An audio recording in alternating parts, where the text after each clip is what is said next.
Hey, what's going on, guys? Welcome back to the Jeremy Scott Fitness Podcast Radio Show, coming to you on this Thursday, May the 7th, 2020. Hopefully this finds you guys staying safe and sweaty wherever you're at. If you're still locked at home, you're making the most of it. If you're out and about and you're loose again and they've set you free, hopefully you are enjoying it. And we never, take it for granted again, even if it might be a little bit awkward at first here in the stages. Hopefully you guys are just, appreciating every day for what it is. So today's episode, we're going to talk about things to help you be healthier. And I feel like I've said all of these before, like 1,000 times, but my hope is by rehashing some of these, you might pick up one or two new habits along the way, whether it be during this season or when you're a zombie emerging from the grave back out into the real world. You can take some of these, healthy habits, rituals, and routines and implement them into your life just to be, more mindful of the things you're putting into your body and how you're treating it, both, physically and obviously mentally too, because I think that's a huge part of it. So obviously I'm going to dig into real food and all those things, but I will say the one thing I have been doing in terms of just being healthier during this, we've talked about it before. One, not consuming the news and not consuming negative people and getting lost in comments and conspiracy theories and a bunch of nonsense. I can't say enough like how that affects not only like your mental health, but that can affect your physical health. Obviously, I think a lot of people know, if you've forgotten, we can make ourselves physically ill by how we think about things. Like when you get that, anxiety, that stress, that kind of sick to your stomach feeling, that's a real thing.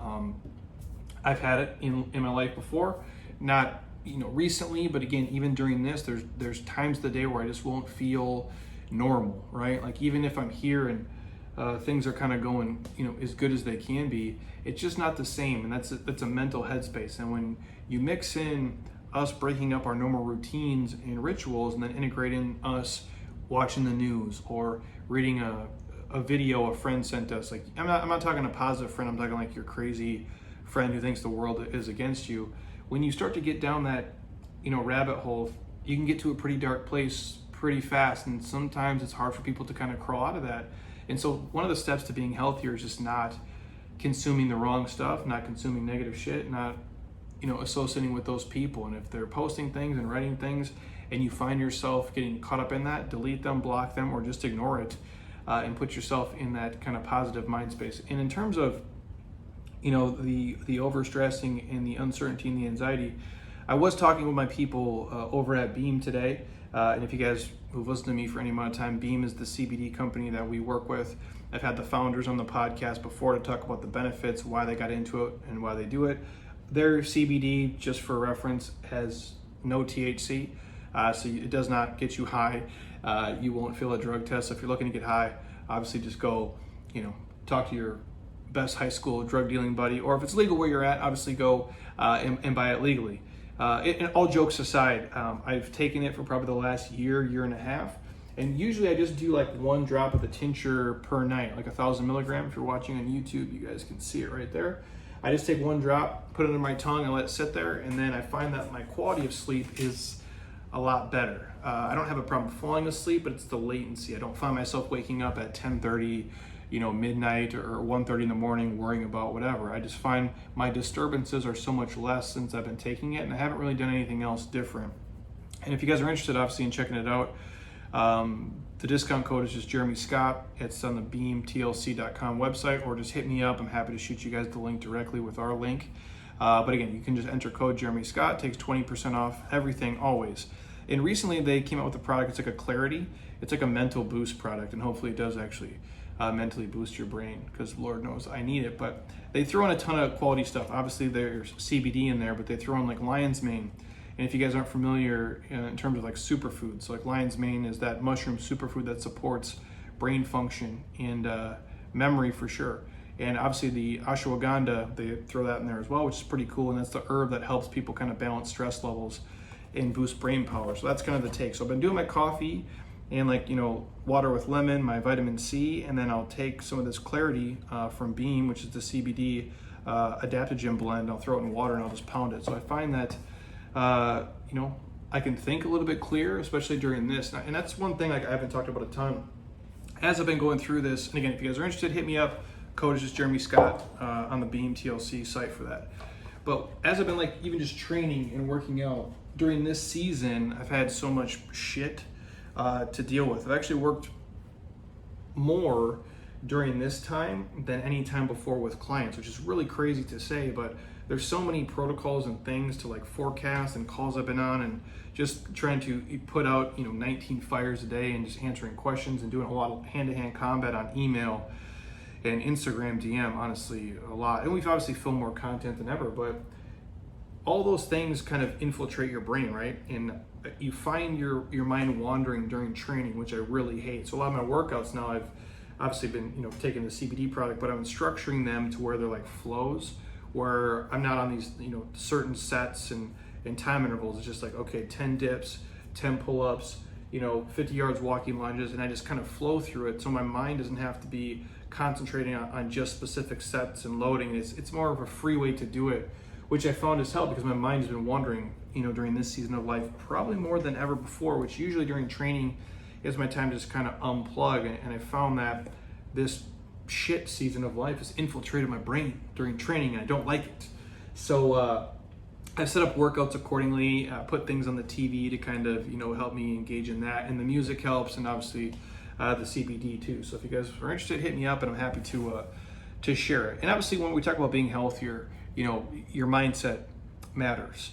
The things you read, the things that you're watching, the people you're talking to and getting advice from, and just adjusting how you kind of see everything, I think is crucial. And obviously it starts with what you watch, what you listen to, the quality of sleep you get obviously is crucial and key, being on a schedule, but eating real food too. And I think when we give out the sheets here at Jeremy Scott Fitness, and I think I have some right here. If you're on YouTube, you guys can see this. It's basically just the,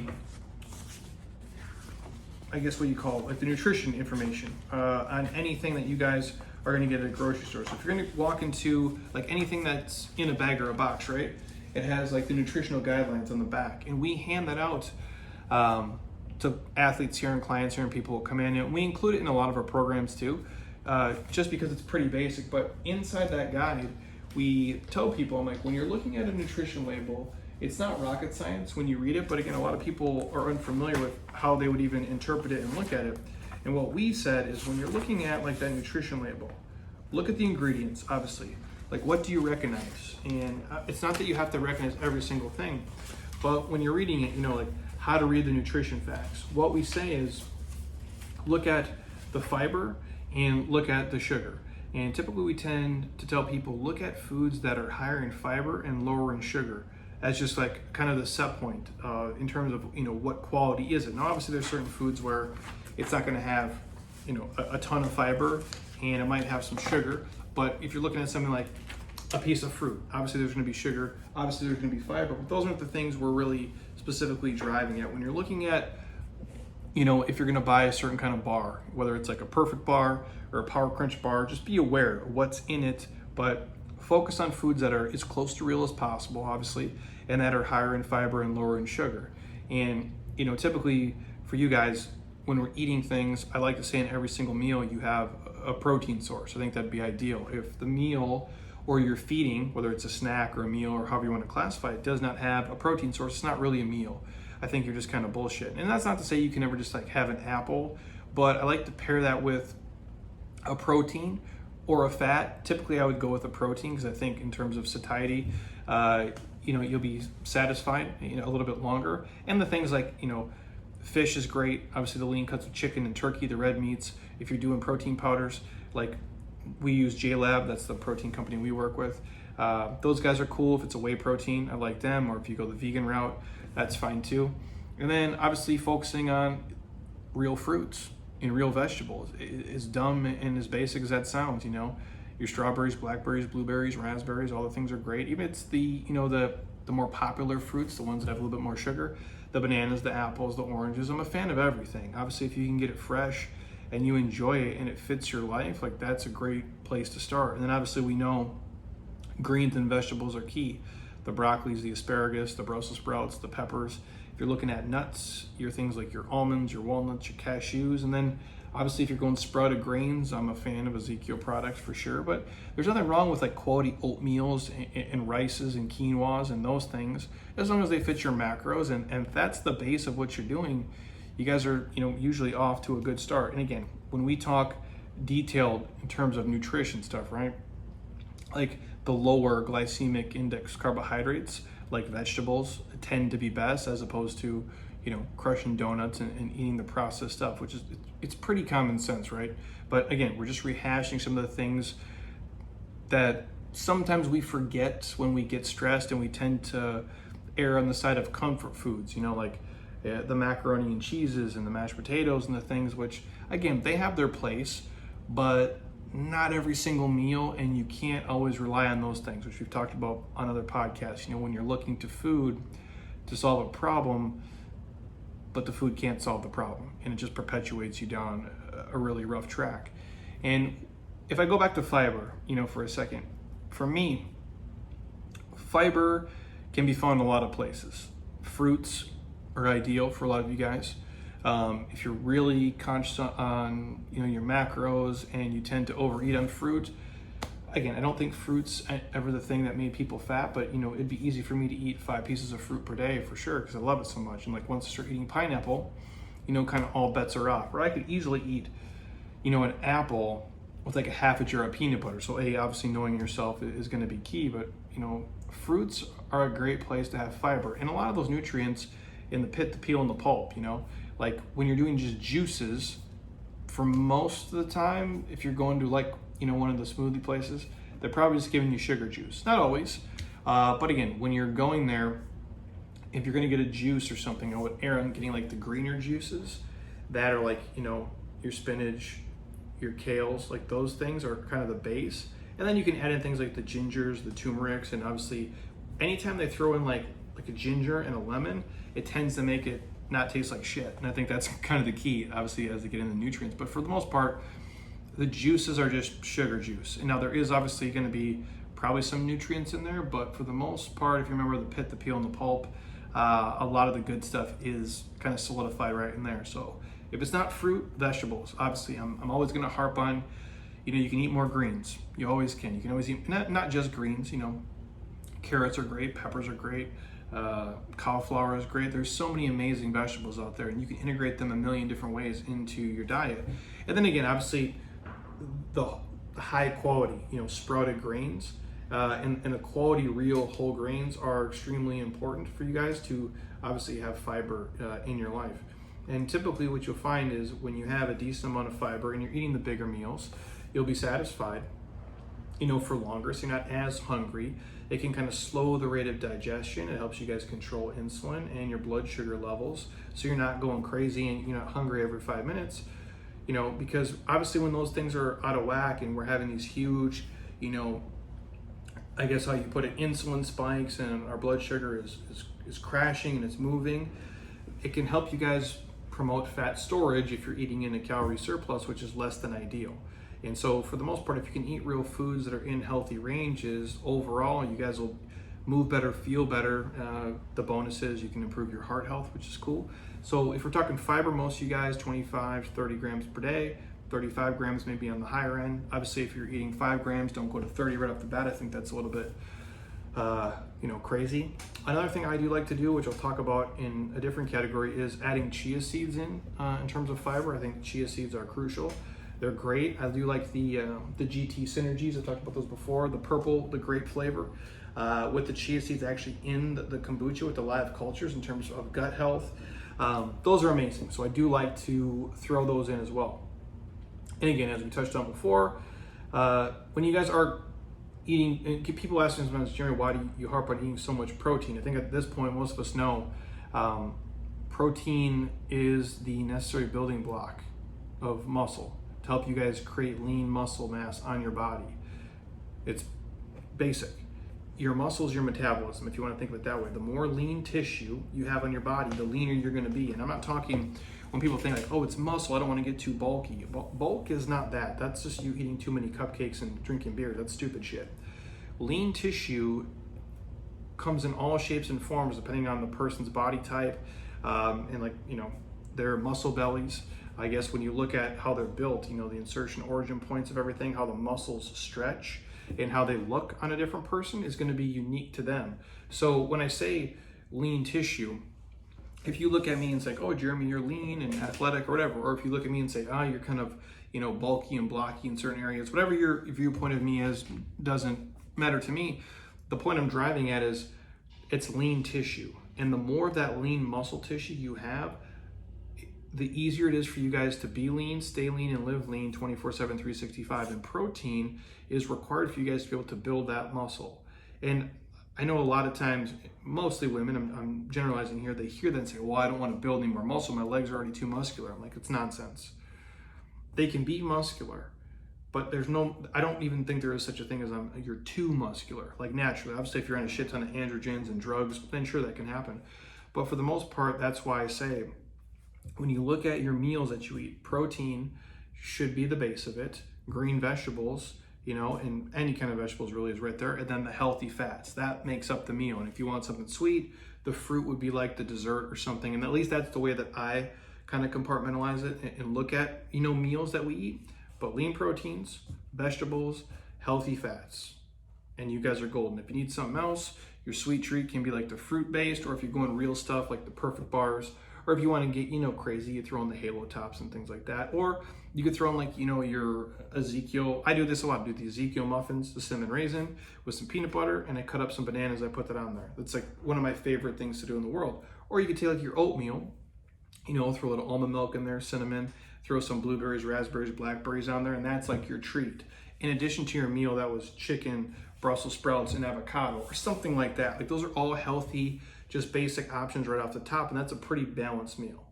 And to touch on the next point, when you're talking healthy fats, most of you guys, like when you look at your day, whether it's, the coconut oils, the olive oils, the almonds, the walnuts, the, organic, if you can, the pasteurized kind of omega-3 fortified eggs are ideal, or any kind of those like, krill oil, fish oil, omega-3 products are great for you. I don't think there's any way you can go wrong with them. Again, obviously the healthy fats are, they're great antioxidants, which most of us know, which again, if I come back to it, helps with brain function.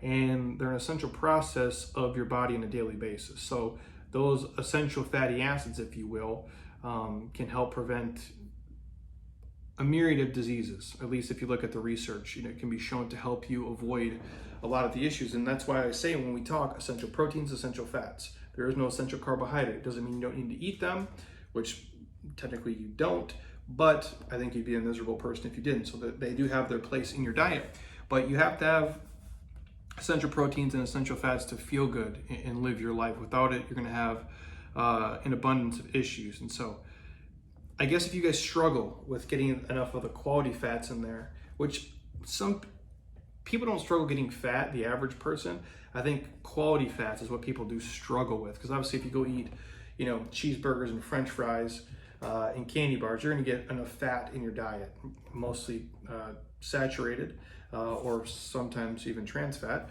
which would not be the ideal mix for most of you. So to ensure you're getting enough quality healthy fats, enough quality omega-3s and fish oils and krill oils into your diet, and those type of fats that your body really needs. I will come back to, chia seeds I think are ideal for you on top of the things I previously mentioned. And when I say chia seeds, they're very high in omega-3 fatty acids. In fact, chia seeds contain more omega-3s than salmon gram for gram. I'll repeat that because it's pretty powerful. If you guys are in a place where you don't have access to a lot of, fresh, high quality fish, or you're not a fish person, or you're not going to take the time to prep it and make it, which does take a little bit more work than like, just grilling a steak. If I'm being completely honest, that's easier for me to do. Chia seeds contain more omega-3s than salmon gram for gram. But it's important to note that obviously the omega-3s that you're getting in chia seeds are mostly the AOA, which is the alpha linolenic acid. Did I say that right? Linolenic? I struggle with that word all the time. But basically, that's where most of the omegas come from when you guys are doing chia seeds. But regardless, it's still quality. If you really can't find enough ways to squeeze them in, obviously you can supplement too. And I think for a lot of you guys, it would be a benefit to you to supplement with like an omega-3 krill oil, fish oil type product, we work with people at JLab. Hit me up. I'll shoot you guys a link to the exact krill oil I take every single day. Again, I just throw it in basically in my nightly routine. I do a pretty good job of always consuming enough omegas, but I do still take a supplement on top of that just for the benefits of, if we're talking heart health, if we're talking joints, which again, we can repair the tissue in the gym relatively easy, but the joints only have so much life on them, and you only have so many fitness checks you can cash on your elbow, your wrist, your knee. So why not throw in a quality krill oil every single day on top of the healthy omegas you're eating? And so I take one every day.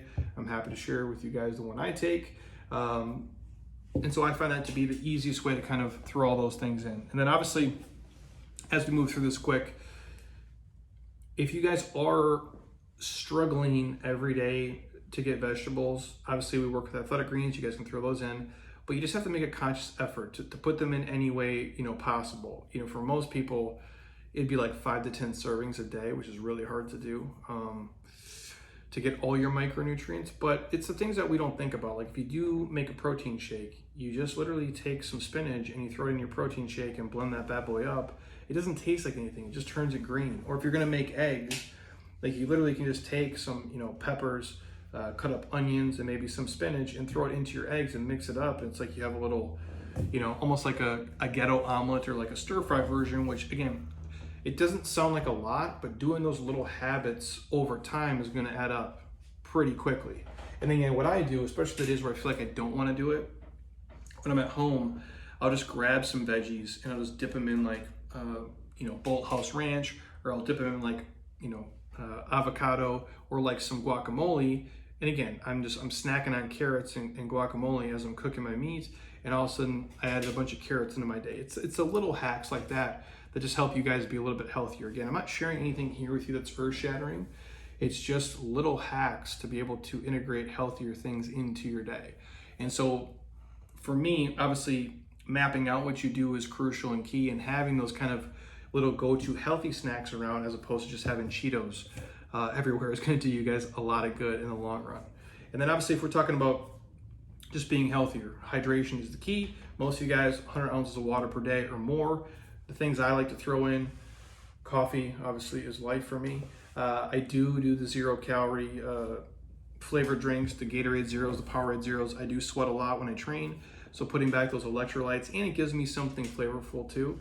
My wife does the teas a lot, all kinds of them. Obviously, if you guys know, green tea is probably one of the most popular. Again, it's a low calorie option. It's better than you guys filling it with, if you're drinking real soda, please stop doing that. Or if you're doing like just the fruit juices, like apple juice and orange juice and grape juice, the things are just completely packed with sugar. They have some nutrients in it, but in terms of fat loss, like really it affects your body the same way as like drinking a Mountain Dew. So I would have you guys not do that and err on the side of like water, coffees, and teas, and the 0 calorie drinks whenever possible. Again, even for me to say like having you grab a diet soda as opposed to drinking 3 beers, obviously it's the lesser of 2 evils. So making the proper choices, but letting water obviously always be the key there. And then if we go through here super quickly just on, balancing everything. When you guys are talking about like the daily fat intake, most of you guys have heard me talk about before, at least a third of that fat intake, you're probably talking like from the monounsaturated fats and like the poly unsaturated fats, and probably saturated fat too, you throw in there. I'm a fan of all of them. So like you have your mono unsaturated fats and the poly saturated fats and the saturated fats, like a third. Now, obviously that's not going to be a perfect mix every single day. I don't think it has to be, but if you guys do struggle to find that balance, if you just ensure yourself you're taking like an antioxidant rich omega-3 product that has the fatty acids in there, like a krill oil, I think you're going to be okay. So in terms of you guys being healthier and fat loss being the main goal, you've heard me talk about it before. If you've been stuck at home and you're still there and you found yourself like binging and going crazy and stuff because of the extra stress and the things that are going on, I feel for you and I have empathy for you, and that is a real thing. But obviously, tracking your food on MyFitnessPal can be super helpful. I actually talked to the D-Lo, Dave DiLorenzo, the other day, Mr. 5%. He has been stuck at home, obviously working from home mostly. His job has kind of shifted during all of this. And the one thing he said to me was, you know what, man, like tracking food on MyFitnessPal, it's such an eye-opener. And it was way easier than I thought it would be. And it helped solve a lot of problems that I used to have. And he had never tracked it before at scale as in depth.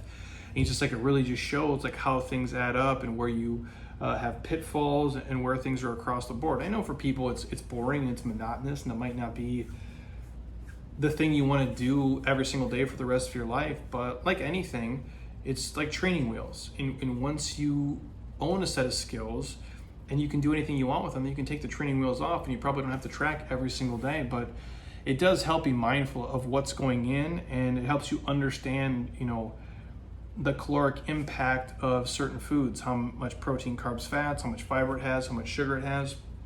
In addition to just using, you know, like a MyFitnessPal every single day, for you guys, you know, to really be consistent with fat loss, you have to develop good habits. It's the consistency of those habits. And the only real way to develop good habits is to have a good plan in place. And I talk about it all the time. Having a goal and accountability and a coach is one of the most crucial things for that. But even more simplistic than that, than being in a coaching program or like being in our next 34 Days to Fit program or being in our inner circle group or training with us in person here or at your local gym or your box or wherever you belong to, you have to have a good plan in place. And when I'm talking about a plan, I'm talking about like mapping out your meals every day and just kind of sticking to that structure. Now, I'm not talking about a meal plan. I think meal plans are essentially worthless. Having a sample in an outline you can play off of that fits your lifestyle, where you can ebb and shift, is probably one of the most crucial things. So like looking, like what does your week look like? And finding something that fits and is easy that you can stick with, that's going to reinforce those good habits, is one of the best things you can do. And it makes your life easier, not up front, it's more work for sure, but it makes it way more simplistic to follow a daily plan, and you're just kind of rinsing and repeating that. And so what I mean is like, figure out how many times you're gonna eat per day, if it's 1 meal, 2 meal, 3 meals, 4 meals. Kind of look at your week too. What days, you know, do you go to work early? Which days do you go to work late? Which days do you have off? And are you gonna eat 2 meals those days, 3 meals those days, 4 meals those days? Are you gonna have your treat or cheat meal? How are you guys gonna plan that? So usually for me, I'm eating, during this season, to be honest with you, I've been eating like 1 meal per day, just because things are just funky and they're kind of off. But in my normal life outside of this, it's usually 2 meals per day. So I eat the 2 meals every single day, and then I plan for like my treat or cheat meal, typically like on a Saturday afternoon or evening, and that's usually what I do. And if my week is going crazy and I've trained and, you know, I feel like I look good and I feel good, I might do 2 cheat meals, obviously in the week. But I plan those things out, and I have a general idea of what I'm going to eat every day. Okay, it's going to be chicken sausage and eggs and Ezekiel products here, and it's going to be salmon and Brussels sprouts and cauliflower rice here, and I have room for a perfect bar there, and I might throw in a halo top here, things like that. I just and again, I don't map it out. I don't follow a strict, you know, plan in terms of like how you guys think of a meal plan, but there is an outline that I follow, and I really don't deviate from that very much. It's not like I'm going to wake up tomorrow and eat, you know, 4 meals in the day, because it's not what I do. So if you have a mindfulness of that in terms of like what's in line with your goals, your macros, what's in line with your schedule, and when we get back to normal life, like your social schedule, I think that's going to be key. But this is a time where you can actually step back and take 30 minutes if you have more free time now than you have before, and drill down and be like, okay, here's what I'm going to do now. And when I do start to go back to work and my kids are back in sports or back at school, or when I drop them out, this is how I'm going to eat things. I'm going to eat around this time. And again, set a timer on your phone. You eat at 10, you eat at 2, you eat at 6, or whatever your schedule is. And just, even if a reminder, hey, dummy, eat now. Hey, idiot, drink your water now. Like little things like that on our phones is one way we can use technology to be more mindful and stick to a plan. And over time, the consistency of that will show up in your fat loss, in how your body looks, in how it feels. And then eventually, those alarms are just going off, but you don't even need them there anymore. It just becomes your routine and what you do. And the last, things I'll list here real quick is just, if you guys can, incorporating more, superfoods into your day on a daily basis. And like the things I talked about before, chia seeds are one of those. Flax seeds in that kind of same category, kind of like the flax meal, flax seeds, chia seeds, all those things. The things like the teas are great, the green teas, obviously. If you're talking like real foods, the perfect bars, honestly, for what they're worth, like they're as close to cookie doughs you're probably gonna get. They're a little more calorie dense in terms of a bar for sure. They're in your refrigerated section, but they do taste super good. They're addicting. So they come in like a pack of 4 if you can get those, but don't eat all 4 in a day. I have not done that yet, but I easily could for sure. But those are the things I'm talking about, the things that are very rich in antioxidants and that help you guys feel good, that are, micronutrient dense, antioxidant dense. Salmon was a great one.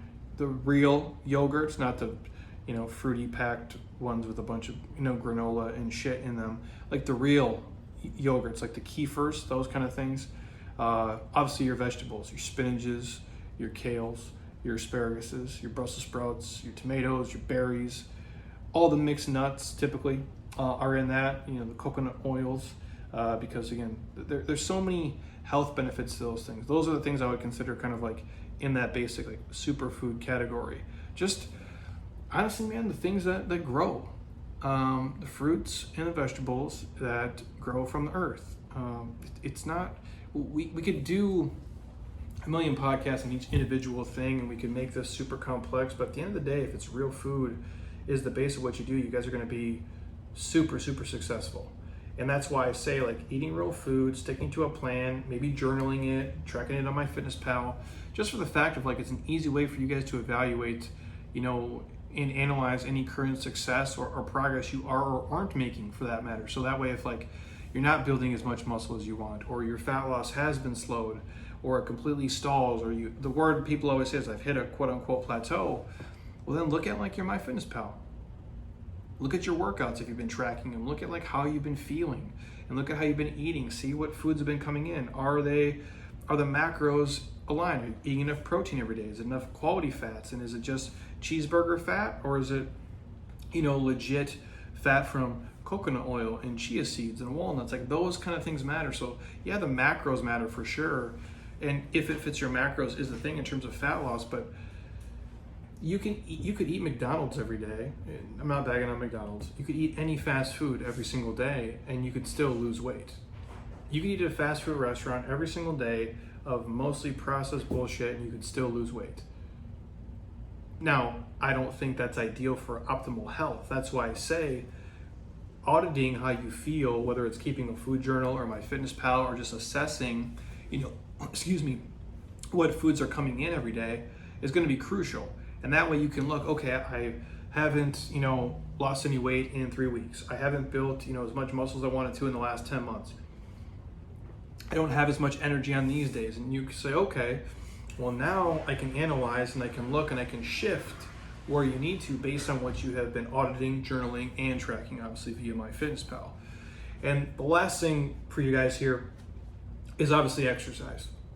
I don't even know if I have to say that, but you have to exercise. Now, for sure, you can lose weight, but it's changing what you eat, which I think is a huge part of what we do. But very few people, and I mean this, very few people are successful in life and in long term, looking and moving and feeling the way that they want, and honestly, like losing as much body fat as they want to and being their absolute leanest and strongest and most functional if they don't exercise. They just go hand in hand. It sounds like common sense, but I had to say it out there. Most people, food is the harder part to tackle than the exercise. Most people are almost to a fault willing to exercise every single day. Even if they're not motivated, they'll just get up and do it because they can feel an instant release. They're sweating, they're breathing heavy, they feel it's working, their heart rate is up. It's an instant, I don't want to say gratification, but basically it's an instant reaction where if you take a probiotic, you can't really tell within a day. You start eating Brussels sprouts on Monday, it's not like 2 hours later you can tell the difference. You're riding a salt bike for 2 minutes, you can tell you're doing something, right? But there is people who tend to kind of slack on the exercise. So daily activity is key. I don't mean just like going in and doing PRs.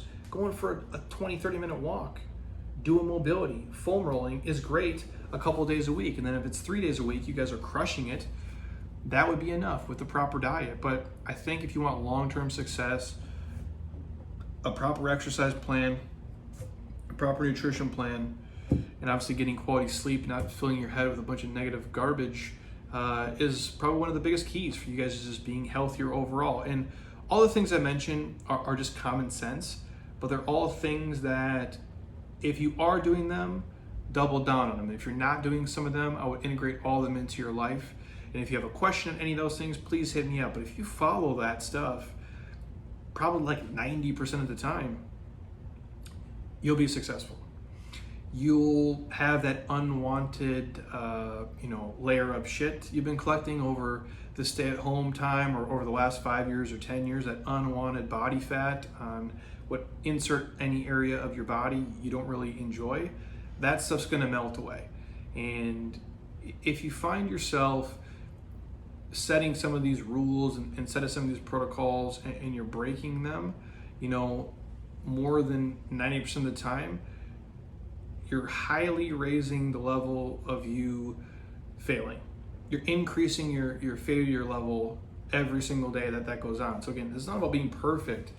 It's just about being smart in making the right choice more often than not. And I can't emphasize that enough. In whatever you do, with the way that you eat, the way that you sleep, how you train, the things that you read, the things that you listen to, it's what we consistently do over time that paints the biggest picture. So when you see someone walking around who's financially successful, they probably made the right choice more often than not. Sure, there's anomalies and people who inherited money and got lucky, but for the most part, it's not. It's hard work, consistently over time. If you see somebody who's in great shape all the time, genetically, I guess they could have got lucky, but after the age of 25, it's probably not the case. They probably more often than not eat well. They probably exercise. They probably get quality sleep, and they're mindful of what they're doing, and they're taking care of all the things that go into doing that. That's why there's so few people who are, fit and healthy and happy for the long run, because it's tough to do. But if you integrate these simple things over time, you can be healthier. And it's not about what you look like, it's the internal health. The crazy thing is when you start to take care of that and you do it because